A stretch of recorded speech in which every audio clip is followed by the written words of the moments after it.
Inside modern corporate offices and high-end home networks, you'll often find a small black box humming quietly in a server rack. This is a network-attached storage device, or NAS, a consumer-friendly data vault designed to hold gigabytes of sensitive files and backups. Because these devices are built for easy remote access, they often sit right on the edge of the network, exposed directly to the public internet. They hold an organization's most private data, while remaining visible to anyone with a connection. Last year, security researcher Ryan Emmons set out to crack a Synology NAS for Pwn2Own, a high-stakes hacking competition. He had exactly 3.5 weeks to find a flaw before the registration deadline.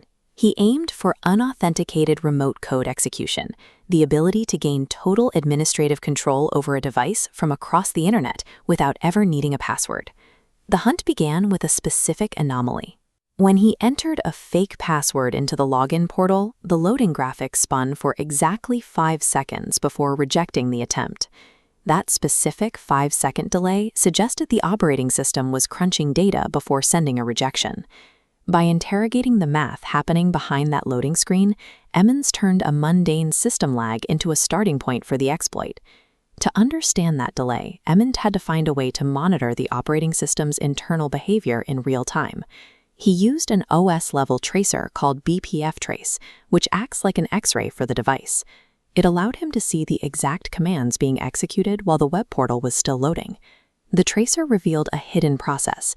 The operating system was generating tiny temporary files containing the fake username, then deleting them almost immediately after the login failed. These files were ephemeral. They were created and erased too fast for a human to ever open or read them manually. Emmons wrote an automated script to race the operating system. By looping the script constantly, he was able to capture the text inside the file the exact millisecond it was generated on the disk. This forced the device to expose its hidden logic, turning an invisible background process into a measurable data point. With the file writing process exposed, the next step was to see if the device would execute malicious code injected into the username field.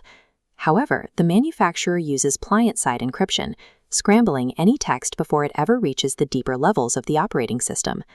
Emmons used developer tools to bypass the encrypted web interface entirely. This allowed him to send raw, unencrypted text directly to the backend. The backend wrapped the text in delimiters, digital bookends ensuring the input is harmless data. Emmons injected a fake closing delimiter, tricking the system into thinking the safe zone ended early, allowing malicious data to spill outside the boundary as a direct command. This established a primitive, a foundational vulnerability that weaponizes the system's own rigid defense rules against itself. A primitive only gets you so far. To take control, Emmons needed to execute a payload, but the device provided no way to upload actual files without being authenticated. He looked to a 25-year-old debugging tool called LD_debug. By abusing this feature, he could force the system to write its own error logs directly to the hard drive. He targeted these logs at cron, the system's internal scheduling robot that reads files to execute automated tasks on a timer. Cron's permissive parser ignores messy text, scanning until it locks on to a cleanly formatted command. Since standard spaces broke the exploit, Emmons realized the parser also accepts tabs. He formatted his payload using tabs instead, keeping the malicious command readable to the scheduler. This weaponization was a creative chain of unrelated system quirks, error logs, scheduling robots, and text formatting, linked together into a fatal flaw. The entire process, the observations, the tools, and the Linux quirks, was distilled into a single dense string of text. Pasting this string into the username box triggered a cascade of events that granted instant, unauthenticated root control of the device. That single login attempt earned a $40,000 bounty. This exploit demonstrates that 0 days are rarely the result of a single magic flaw. They are built by meticulously stacking, seemingly harmless system behaviors until the entire structure fails.